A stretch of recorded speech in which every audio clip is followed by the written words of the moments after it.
Assalamualaikum, apa khabar semua? Terima kasih kerana sudi singgah ke channel saya. Saya harap penonton semua berada dalam keadaan sihat dan bahagia selalu. Terlebih dahulu saya nak minta maaf sebab minggu ni saya lewat sikit post video sebab saya kurang sihat sikit. Pada video kali ni saya akan ceritakan kisah seram berkenaan kisah seram dari laut. Ada 4 kisah semua sekali dalam video ni. Let's go.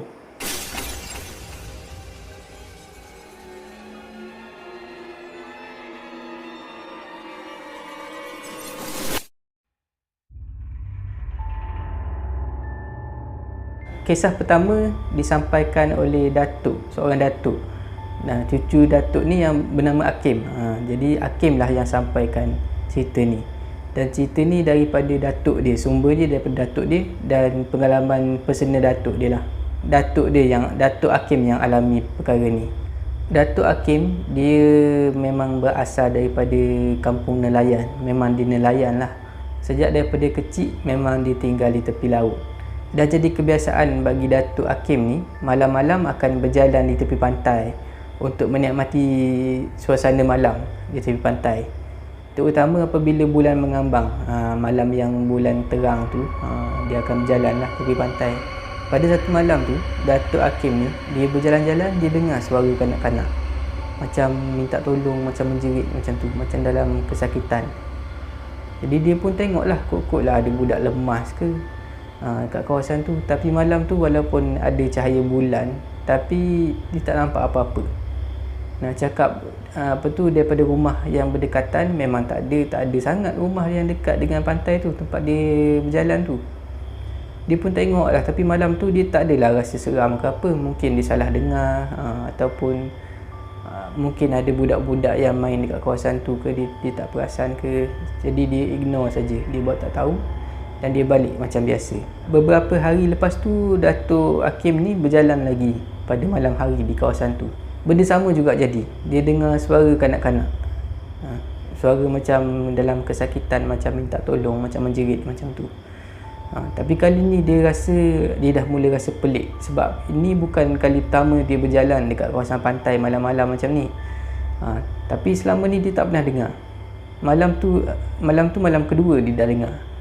Macam pelik lah, sebelum ni tak ada pula. Lepas tu tiba-tiba dengar pula suara budak-budak ni. Ke ada jiran baru ke ada orang baru pindah dekat-dekat pantai tu ke, dia tak tahu. Tapi dia tengok lah, dia tengok keliling. Lepas tu dia amati betul-betul suara tu. Dia dengar daripada arah laut. Jadi dia pun tengok lah ke arah laut. Bila dia tengok ke arah laut, dia nampak ada satu bot yang terapung di permukaan laut. Bila dia tengok betul-betul, kapal tu kosong, bot tu kosong. Jadi dia pun terfikirlah, ke ada budak-budak tertinggal dalam bot ke apa, bot tu hanyut daripada mana-mana ke.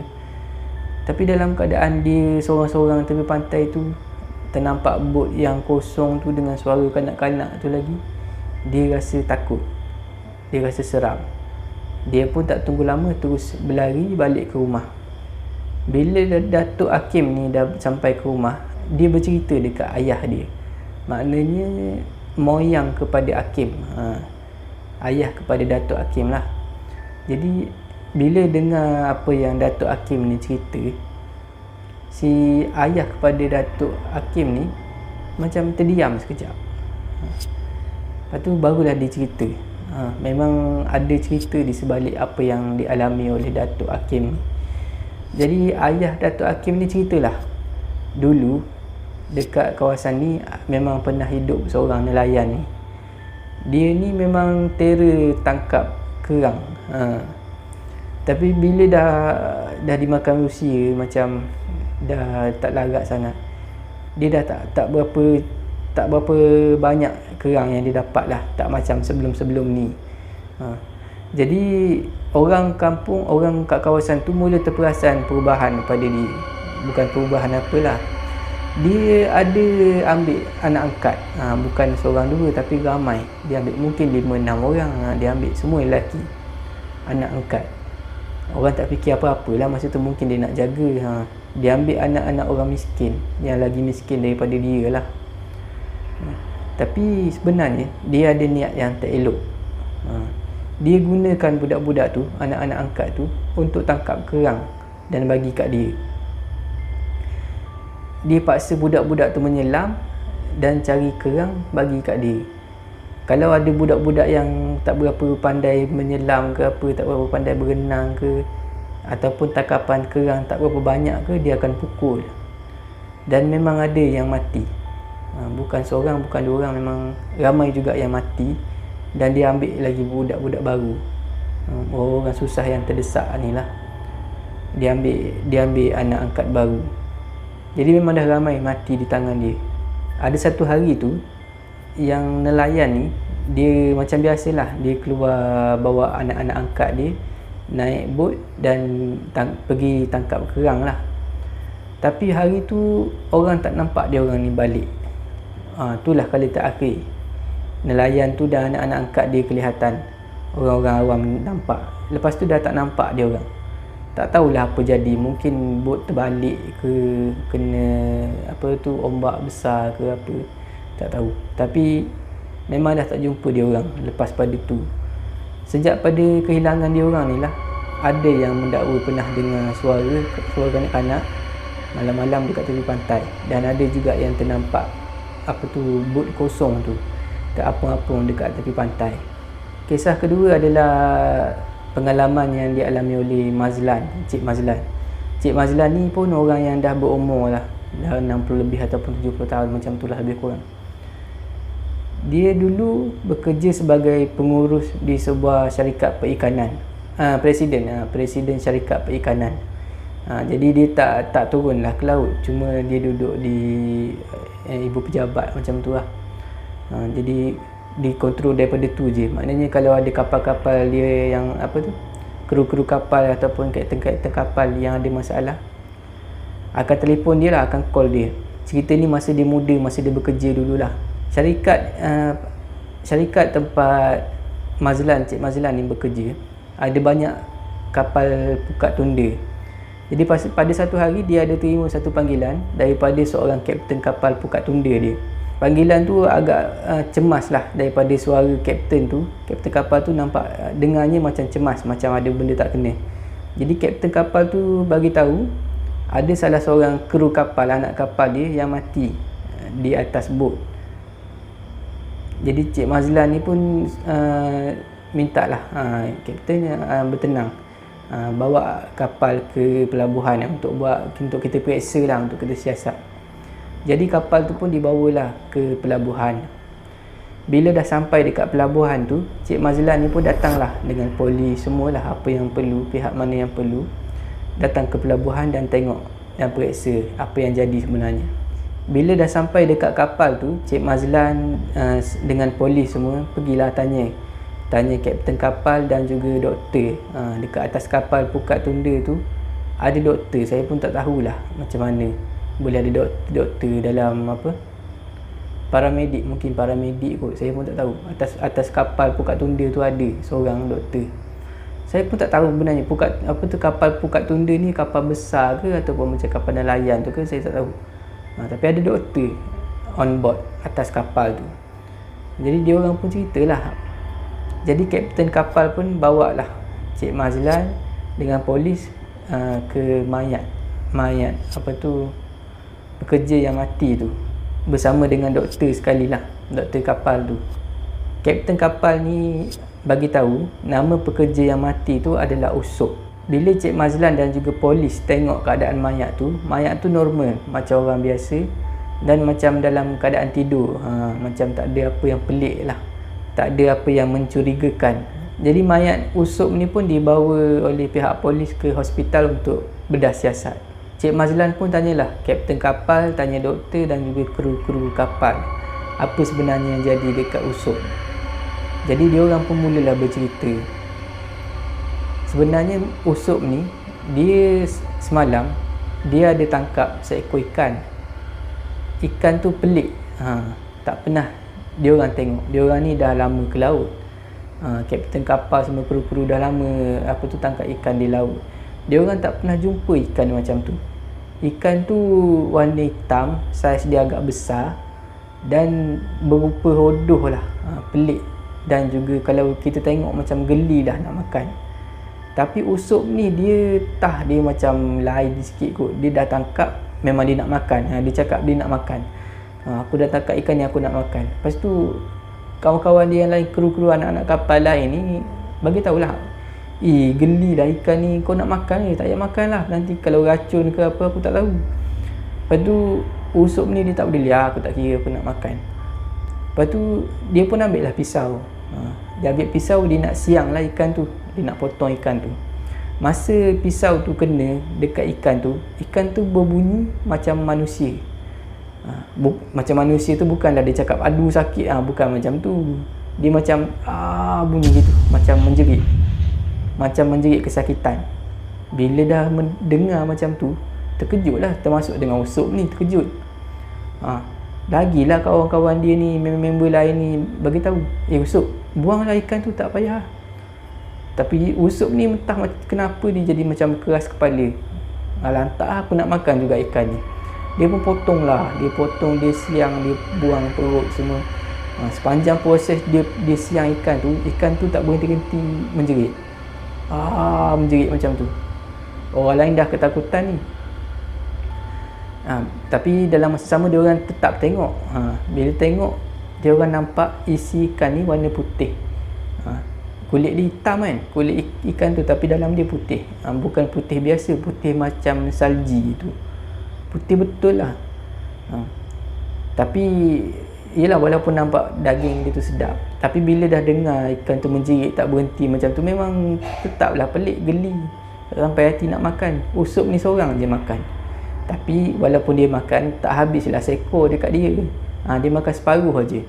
Daripada kepala tu sampai dekat tengah badan, macam tu je. Lepas tu baki dia tu dia buang semula ke laut. Keesokan paginya, ada seorang anak kapal ni menjerit panggil kru-kru yang lain, panggil anak kapal yang lain. Weh semua, mai tengok ni, dia tunjuk. Mai belakang ni tengok. Lepas tu bila semua orang dah pergi tengok ke belakang, termasuk dengan kapten sekali, pergi tengok belakang, dia orang nampak ada ikan yang separuh badan yang Usop buang semalam tu, ikan hitam tu, tengah kejar dia orang dekat belakang. Ikan yang daripada tengah badan sampai ke ekor tu, ikan tu yang kejar kapal dia orang. Terkejutlah semua orang. Kapten kapal ni pun semua. Kapten kapal ni terfikir, macam mana benda ni jadi? Sebab apa tu, organ semua dah buang, kepala dah tak ada. Macam mana ikan ni boleh kejar pula kapal tu? Ke tersangkut dekat tali ke apa, tak tahulah. Belakang tu ada tali ke apa. Kalau betul tersangkut dekat tali, kenapa semalam masa Usop buang tu tak nampak pun ikan tu macam tersangkut kat tali ke apa? Baru pagi ni nampak melompat-lompat kejar kejar kapal tu. Tak habis dekat situ, ada lagi seorang anak kapal yang menjerit, Usop mati. Dengar suara anak kapal, salah seorang anak kapal tu menjerit. Lepas tu dia orang ni lagi terkejut lah, apa hal pula. Lepas tu pergi tengok Usop, memang betul dah mati. Tapi yang mengejutkan, jasad Usop ni kering, macam ikan kering tu, macam mumia tu. Pipi jadi cengkung, badan jadi kurus yang amat. Memang kering betul. Bila dah keadaan macam tu, semua huru-hara dan ketakutan lah. Kapten tu pun dengan panik ni terus telefon pengurusi syarikat perikanan tu, Cik Mazlan. Jadi itulah kisah dia. Tapi Cik Mazlan ni pelik, sebab masa dia tengok tadi, jasad Usop ni normal je, macam orang tidur, macam tak ada apa yang pelik. Lepas tu doktor tu tunjuklah satu gambar. Rupanya doktor kapal dia ada ambil gambar jasad Usop yang kering tu. Masa Usop mati atas kapal, dia ada ambil gambar. Dan masa tu dia cakap, dia buat pemeriksaan, Usop ni meninggal masa tu umur dia 41 tahun, 40-an lah. Tapi bila dia cek keadaan fizikal Usop bila dah meninggal masa tu, yang tubuh dia yang kering tu, tubuh tu bukanlah tubuh orang yang berusia 40 tahun, tapi seolah-olah macam orang yang dah berusia ratusan tahun. Itu yang pelik. Dan doktor tu buat kesimpulan, maknanya macam diagnosis sementara lah, Usop ni mati disebabkan penuaan. Memang tak logik, tapi berdasarkan apa yang dia tengok, Itulah punca kematian Usop. Jadi Cik Mazlan dan juga pihak polis tengoklah gambar tu, memang terkejut lah. Wish, lain betul ni dengan apa yang dia orang tengok tadi. Bila pihak hospital dah siap bedah siasat, dia orang laporkan Usop ni meninggal. Punca kematian Usop ni adalah disebabkan oleh kegagalan jantung yang mengejut. Jadi bila dah family Usop dah ambil jasad Usop ni, Cik Mazlan, kapten kapal, doktor semua memang tak serahkan foto tu, gambar tu dekat family dia sebab terlalu pelik. Biarlah dia orang anggap kematian Usop ni kematian yang normal. Jadi misteri ikan hitam yang hodoh tu masih lagi misteri sampai sekarang, dan juga samalah dengan kematian Usop tu masih lagi misteri sampai sekarang. Kisah ketiga pula adalah mengenai pengalaman Hadi. Hadi ni dia bekerja ikut kapal lah, kapal kargo. Hadi dia berlayar biasanya dalam 3 bulan macam tu baru balik. Dia adalah kawan dia kat kampung nama Zizi. Bila dia balik, dia belanjalah Zizi ni makan. Jadi Zizi ni naklah dengar pengalaman dia kerja kan. Kat kargo ni seronok ke kerja kapal ni. Betul. Bila Hadi ni cerita, bila Zizi ni dengar, wah seronok jugalah kerja kapal ni, boleh tengok tempat orang, pergi macam-macam negara, gaji pun besar. Tapi dalam masa sama, Hadi ada juga cerita pasal apa yang tak seronoknya kerja kat laut ni. Ada yang membosankan, ada yang berbahaya. Itulah pengalaman. Dan salah satu situasi bahaya dan juga misteri yang dialami oleh Hadi berlaku pada satu hari. Sewaktu kapal yang Hadi naik berlayar di kawasan Selat Melaka. Pada satu pagi tu, lebih kurang jam 6 lebih kurang 7 pagi macam tu lah, masa di Selat Melaka ni, ada satu kejadian pelik berlaku lah. Pada waktu tu memang ada lanun yang dikatakan berkeliaran dekat kawasan tu. Mengikut apa yang Hadi cerita, kapal ni, terutama kapal besar, apabila ada lanun serang, memang tak boleh nak buat apa sebenarnya kecuali mengharapkan bantuan daripada luar. Nak lari ke apa memang dah tak boleh. Yang boleh diorang buat cuma bertahan sajalah. Antaranya ada juga yang pasang kawat-kawat duri dekat tepi-tepi kapal, tak nak bagi lanun-lanun ni panjat. Dan ada juga yang pakai water jet. Contoh dia macam bila lanun ni mula-mula naik tu, dia orang tembak dengan water jet bagi jatuh. Macam tu je lah yang boleh buat. Jadi pada pagi tu, dia orang memang betul-betul diserang oleh lanun. Daripada jauh dah nampak lanun tu datang. Masa tu semua orang dah risau lah. Lanun makin dekat sampailah ada dekat tepi kapal. Dah boleh nampak dengan mata, memang nampak jelas lah. Lanun tu sampai dan nak panjat kapal tu, kapal kargo tu. Tapi masa di tengah panjat tu, semua orang nampak, termasuk dengan kru kapal, dengan lanun-lanun tu sekali, nampak ada lagi satu kapal daripada jauh datang. Makin dekat, makinlah nampak. Kapal tu dipenuhi dengan artileri, maknanya senjata api. Tak tahulah senjata api macam mana, tapi bila dia orang tengok, dia orang nampak kapal ni macam kapal perang. Bukan kapal perang Malaysia yang zaman sekarang ni, tapi yang pelik, dia pelik. Kapal tu bukan daripada zaman sekarang, mungkin daripada Perang Dunia Kedua dulu. Bila dah nampak kapal perang macam tu datang, macam nak tembak dia orang, lanun-lanun ni semua turun balik. Yang mana yang dah panjat kapal tu turun balik, dan dia orang cepat-cepat lari, jauhkan diri daripada kargo tu. Sebab yelah, kalau dia orang dah ada ke atas, bolehlah ambil anak kapal tu buat jadi tebusan ke apa kan, macam dalam movie tu. Tapi ni baru nak panjat, boleh sebab panjat dah sampai apa tu, kapal macam kapal tentera, kapal perang. Memang lari lah. Bila dah tengok keadaan macam tu, kru-kru atas kapal ni lega lah, bersorak lah, seronok.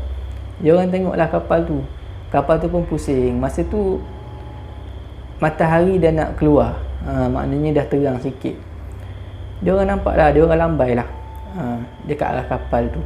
Lepas tu nampak lah dekat atas dek kapal tu ada 2-3 orang lelaki yang beruniform Navy. Tapi bukan yang Malaysia punya. Dia macam orang Jepun, dia orang tengok pakaian dia. Lepas tu askar-askar tu semua tanggalkan topi dan lambai dekat dia orang yang atas kapal kargo tu. Bila dia orang tengok betul-betul bendera yang ada pada kapal tu macam bendera Jepun, tapi bukan bendera Jepun yang sekarang ni, yang jenis bulat macam tu. Dia macam bulat, lepas tu ada macam memancar macam tu, macam bendera Jepun yang dulu. Bendera tu lah dia orang nampak. Lepas tu masing-masing pelik ni, tapi masih lagi gembira kan. Lepas tu depan mata dia orang, kapal tu lesak macam tu je, gaib depan mata dia orang. Daripada gembira tiba-tiba jadi macam tenganga pula. Apa hal ni? Kapal kan tu. Tapi itulah perasaan bercampur bau lah, gembira bercampur takut. Itulah pengalaman misteri yang dialami oleh Hadi semasa bekerja di sebuah kapal kargo semasa tengah berlayar di Selat Melaka. Kisah seterusnya dialami oleh Pak Gani. Pak Gani ni adalah orang senior lah. Umur pun dah 60 lebih ke 70 tahun, hampir 70 tahun macam tu lah. Kejadian ni berlaku sewaktu Pak Gani berusia 15 tahun. Masa tu tahun 1971 kalau tak silap saya lah. Pak Gani ni dia pergi memancing dengan datuk dia. Pak Gani memang suka memancing, sampai sekarang pun dia suka memancing. Terutama dengan datuk dia lah. Sekarang ni dah tak adalah datuk dia. Maksud saya masa dulu lah, masa dia muda dulu dia suka ikut datuk dia. Masa zaman tu Pak Gani cerita banyak hasil laut dekat kawasan tu. Dekat kawasan yang dia selalu mancing dengan datuk dia tu. Ada udang galah, ada ikan, ada ketam, semua benda lah dia orang tangkap. Datuk pada Pak Gani ni, dia ada bot sendiri. Bot dia berukuran 24 kaki. Pada malam kejadian tu, dia orang bergerak pukul 5 petang menaiki bot datuk dia, datuk Pak Gani. Jadi dia orang pun bergerak lah dengan bot tu, dengan enjin yang pakai minyak tu semualah. Pukul 5 petang. Masa tu Pak Gani dah seronok dah. Fikir, oh banyak ni nanti malam ni, banyak dapat ikan ni. Pak Gani cerita dia masih ingat lagi, segar lagi dalam ingatan. Pada hari tu, malam tu, bila dah sampai dekat tempat yang nak mancing tu, dah gelap lah. Pada malam tu, air laut tenang, tak macam biasa. Dan suasana keliling pun macam panas. Lepas tu datuk pada Pak Gani ni beritahulah, hari nak hujan ni biasanya kalau macam ni. Jadi Pak Gani ni pun pandanglah ke arah langit. Bila tengok langit memang clear je, tak ada nampak apa pun, siap nampak bintang lagi apa semua, memang tak ada tanda-tanda macam nak hujan lah. Bila dah jumpa pot yang sesuai, dia orang pun mulalah memancing. Masa tu jarak Pak Gani dengan datuk dia ni dengan pantai lebih kurang 3 ke 4 kilometer macam tu. Dekat tempat tu memang banyak betul ikan, udang galah apa semua, banyak lah. Jadi seronok lah Pak Gani dengan datuk dia ni mancing. Tapi dia orang ni tak bercakap banyak, cakap bila perlu saja, biasalah kalau orang mengair ni, orang memancing ni. Bila dah seronok sangat memancing tu, baling umpan kena, sedar tak sedar dah 4 jam dia orang mancing kat situ. Bila datuk Pak Gani ni sedar daripada leka dia tu, dia orang dah ada lebih kurang 7 ke 8 km daripada pantai. Dia orang dah hanyut rupanya. Kapal tu dah dibawa arus, walaupun arus tak kuat, ombak tak kuat, tapi kapal tu dah ditolak makin jauh daripada pantai, lebih kurang 7 ke 8 km. Dalam keadaan tu, baru sedar tu, datuk pada Pak Gani dan Pak Gani sendiri ada dengar satu muzik. Tiba-tiba terdengar satu muzik yang lama, macam tahun tu tahun 1971 kan. Muzik tu tahun 60, 1960 ataupun 1950 macam tu lah. Memang muzik lama. Dan dalam masa tu juga Pak Gani dengan datuk dia terdengar suara orang yang ramai. Mula-mula perlahan, lepas tu makin kuat. Bunyi muzik dan juga bunyi orang bercakap, seolah-olah macam ada satu majlis, macam ada satu kenduri dekat laut tu. Bila Pak Gani dengan datuk dia ni tengok keliling, memang tak nampak apa. Darat tak nampak, kapal-kapal lalu apa pun tak nampak. Sebab boleh jadi juga kalau ada kapal besar yang lalu, kapal persiaran ke apa, boleh jadi juga ada orang tengah parti ke apa kan atas kapal. Tapi dia orang tengok memang tak ada. Jadi memang dia orang dalam ketakutan lah. Datuk pada Pak Gani ni start enjin tak hidup. Dia tarik apa tu tali enjin tu kan, tak hidup-hidup daripada tadi. Masa tu dah start dengar makin jelas suara. Ada suara lelaki dan suara perempuan, tak datang daripada mana. Dan muzik tu pun makin kuat. Jadi dia orang ni dalam keadaan tertekan dan takut. Pak Gani tak payah cakap, memang terkaku macam tu je. Bulu roma, bulu tengkuk semua naik. Datuk Pak Gani daripada tadi tak henti-henti cuba hidupkan enjin enjin bot tu, tapi tak hidup-hidup. Tapi akhirnya Datuk pada Pak Gani ni menyebut satu perkataan, Bismillahirrahmanirrahim. Lepas tu suara tu senyap dan juga muzik tu pun senyap.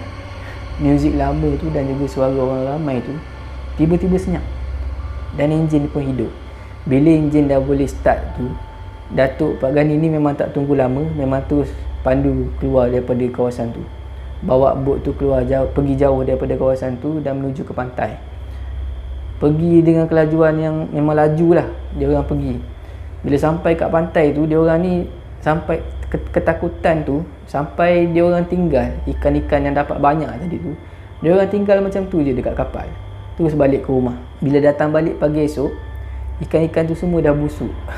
dah nak busuk lah, maknanya tak elok lah. Bila Datuk pada Pak Gani ni tanya kawan-kawan dia semua, Pak Gani sendiri pun tanya kawan-kawan dia semua, ada yang jumpa benda-benda pelik, tapi tak pernah lagi dia orang jumpa macam yang Pak Gani dengan Datuk dia ni kena. Maknanya macam seolah-olah berada di satu majlis makhluk lain di laut. Kalau di darat ni, biasanya orang yang masuk hutan, dia ada yang terjumpa terbau makanan, maknanya macam termasuk kampung lain lah.